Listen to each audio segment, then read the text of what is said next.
नमस्कार विद्यार्थी साथियों, मैं संवर्तन साहू, सहायक प्राध्यापक, नवीन शासकीय महाविद्यालय मैनपुर, फिर से आपके बीच में राजनीतिक दल शीर्षक का दूसरा भाग लेकर उपस्थित हुआ हूँ। बीए द्वितीय वर्ष राजनीति शास्त्र के अंतर्गत द्वितीय प्रश्न पत्र तुलनात्मक शासन एवं राजनीति विषय का राजनीतिक दल शीर्षक का ये दूसरा पार्ट है। तो ध्यान से सुनेंगे और देखेंगे, नोट्स बनाने का भी प्रयास करेंगे कि द्विदलीय प्रणाली, हमने एक दलीय प्रणाली के बारे में पिछले वीडियो में पढ़ लिया है। अब हम देखते हैं कि द्विदलीय प्रणाली का किस प्रकार जो है विस्तार हुआ, किस प्रकार से व्याख्या की जा सकती है। तो द्विदलीय प्रणाली में शासन का सूत्र जो है दो दलों के हाथों में रहता है और ब्रिटेन तथा अमेरिका द्विदलीय व्यवस्था के सर्वोत्तम उदाहरण है। आज हम देखते हैं कि ब्रिटेन में लंबे समय से कंजर्वेटिव पार्टी और लेबर पार्टी ही कार्यरत है। ऐसे ही अमेरिका में देखते हैं तो दो पार्टी डेमोक्रेटिक और रिपब्लिकन, इनका वर्चस्व बना हुआ है। तो राजनीतिक शक्ति का द्विदलीय विभाजन होने के कारण ही इसे द्विदलीय प्रणाली कहा जाता है। बेल्जियम, आयरलैंड, लग्जमबर्ग और पश्चिमी जर्मनी, कनाडा, ये सब देशों में भी द्विदलीय व्यवस्थाएं आज भी प्रचलित है। अब हम देखते हैं कि द्विदलीय प्रणाली के गुण क्या है। तो गुण को देखने से द्विदलीय प्रणाली के बारे में हमको और अच्छी समझ हो जाएगी। गुण और दोनों देखेंगे। तो गुण के रूप में देखा जाए तो सरकार जो है द्विदलीय प्रणाली में स्थिर होती है। इसमें मंत्रिमंडल और विधानमंडल दोनों में एक ही दल का बहुमत होता है और कठोर दलीय अनुशासन बना रहता है। दूसरा गुण यह है कि बहुमत पर आधारित होने के कारण अधिक दृढ़ या शक्तिशाली होती है। तीसरा गुण यह है कि स्थायी सरकार होने के कारण दीर्घकालीन योजनाएं लागू की जा सकती है और उत्तरदायी सरकार की स्थापना हो सकती है। जनमत की भावना पर आधारित प्रणाली है और स्पष्ट बहुमत के कारण इसमें सरकार बनाना आसान होता है। तो जनता को राजनीतिक शिक्षा भी मिलती है। इसमें जो है संगठित विरोधी दल होता है जो सरकार की रचनात्मक आलोचना करके सरकार को जनता की इच्छा का ध्यान दिलाता रहता है। इसमें निरंकुशता की भावना नहीं होती है। तो इस प्रकार ये सारे गुण हैं द्विदलीय प्रणाली के। अब हम इसके दोष को देखते हैं तो इसमें मंत्रिमंडल की तानाशाही की स्थापना दिखाई देती है। दूसरा ये कि इसमें विधानमंडल मंत्रिमंडल के हाथों का खिलौना बनकर रह जाता है। तीसरा, इसमें मतदाताओं की स्वतंत्रता सीमित हो जाती है। चौथा, सभी वर्गों को उचित प्रतिनिधित्व नहीं मिलता है। इसमें सारा देश दो परस्पर विरोधी गुटों या विचारधाराओं में बट जाता है। तो इस प्रकार के निर्वाचन प्रणाली में निर्वाचकों की स्वतंत्रता सीमित हो जाती है और संसद की स्थिति मंत्रिमंडल के हाथों में खिलौने जैसी हो जाती है। लेकिन फिर भी यह प्रणाली सर्वोत्तम मानी जाती है क्योंकि संसदीय व अध्यक्षात्मक सरकारों की सफलता के लिए इसका होना बहुत आवश्यक है। अब हम देखते हैं बहुदलीय प्रणाली। तो ये बहुदलीय प्रणाली क्या है? तो जिस देश में दो से अधिक राजनीतिक दल ऐसी स्थिति में हो कि चुनाव में उनमें से किसी को स्पष्ट बहुमत न मिल पाए, वहां बहुदलीय प्रणाली मिलती है। इससे सरकार एक दल की भी बन सकती है और बहुत सारे दलों को मिलाकर साझा सरकार भी बन सकती है। स्थायी बहुदलीय प्रणाली वह है जिसमें अनेक दल सत्ता के लिए संघर्ष तो करते हैं, लेकिन उनका ध्येय जो है सरकार चलाने के साथ साथ यह भी रहता है कि राजनीतिक व्यवस्था में अस्थिरता न आए। स्विट्जरलैंड में ऐसा उदाहरण देखने को मिल सकता है। वहां पर social Democrats, radical Democrats, liberal Democrats और साम्यवादी दल राजनीतिक विघटन की स्थिति पैदा किए बिना ही सत्ता प्राप्ति का संघर्ष करते हैं। इसके विपरीत अस्थायी बहुदलीय प्रणाली में राजनीतिक अस्थिरता की राजनीतिक दलों को कोई चिंता नहीं होती है। उनका लक्ष्य तो सत्ता प्राप्त करना है। भारत और फ्रांस में ऐसी प्रणालियां हैं। आइए बहुदलीय प्रणाली को हमको इसका गुण और दोष को ध्यान में रखकर समझना है।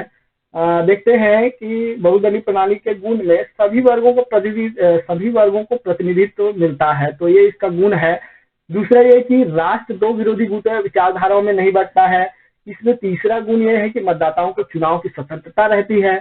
इसके साथ ही मंत्रिमंडल की तानाशाही स्थापित नहीं होती है। मंत्रिमंडल के हाथों का खिलौना विधानमंडल नहीं बन पाता है। इसके साथ साथ विधानमंडल के ही बहुमत पर जो है सबको निर्भर रहना होता है। इसमें सरकार जनता के प्रति उत्तरदायी होती है और बहुदलीय प्रणाली का जो स्वरूप है वो प्रजातांत्रिक होता है। इसमें राष्ट्रीय सरकार की परिकल्पना संभव है। अब हम बहुदलीय प्रणाली के दोष को देखते हैं। तो इसमें कुछ अवगुण भी हैं, जैसे निर्बल और अस्थायी सरकार देखने को मिलती है। दीर्घकालीन योजनाओं को लागू नहीं कर सकती है, न ही दृढ़ नीतियों का निर्माण कर सकती है। राजनीतिक दलों में जो सौदेबाजी होती है वह राजनीतिक भ्रष्टाचार का ही उन्नत रूप होता है। दल बदली को बढ़ावा मिलता है, अनुशासनहीनता बढ़ती है। इसके साथ ही प्रायः संगठित विरोधी दल का अभाव पाया जाता है। इसके साथ साथ ही शासनाध्यक्ष या प्रधानमंत्री की स्थिति बहुत कमजोर होती है। किसी एक दल द्वारा समर्थन वापस ले लेने पर सरकार गिर जाती है। इसके साथ ही साझा सरकार होने के कारण इसमें उत्तरदायित्व का अभाव पाया जाता है। यह अवसरवादिता और सिद्धांतहीनता की जनक प्रतीत होती है। तो देश पर चुनावी बोझ लादने वाली प्रवृत्ति भी बहुदलीय प्रणाली में देखने को मिलती है। तो यह बात देखने को मिलता है कि बहुदलीय प्रणाली किसी भी देश में अधिक सफल नहीं रही है। बहुदलीय प्रणाली का इतिहास बताता है कि साझा सरकारें कभी अधिक सफल नहीं रही है। ऐसे अवसर बहुत ही कम आए हैं जब बहुदलीय प्रणाली में किसी एक दल को स्पष्ट बहुमत मिलने पर सरकार बनाई गई हो। ये तो रही दल प्रणाली। अब बात आती है दल प्रणाली का मूल्यांकन। किस रूप में हम मूल्यांकन कर सकते हैं? राजनीतिक विचारक है मोनरो, इन्होंने दलीय शासन को ही लोकतांत्रिक शासन माना है और इस तरह दल प्रणाली प्रशंसा उसके अंतर्निहित गुणों के आधार पर की जाती है और आलोचना जो है उसके दोषों के आधार पर की जाती है। तो दल प्रणाली के गुण क्या है देख लेते हैं। तो दल प्रणाली जो है लोकतंत्र के रक्षक के रूप में काम करती है।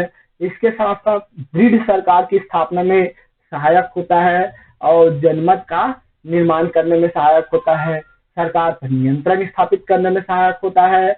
दलीय प्रणाली जो है जनता को राजनीतिक शिक्षा देकर राजनीतिक चेतना पैदा करता है।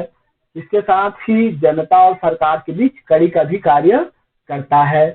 इसके अलावा राष्ट्रीय एकता की भावना पैदा करना भी दल प्रणाली का एक प्रमुख गुण कहा जा सकता है। सामाजिक और आर्थिक सुधार भी देखने को मिलता है। कार्यपालिका और विधायिका में सहयोग पैदा करना भी इसके गुण के रूप में माना जा सकता है। अब बात आती है दल प्रणाली के कुछ दोष भी हैं, जैसे राष्ट्रीय एकता को भंग करती है।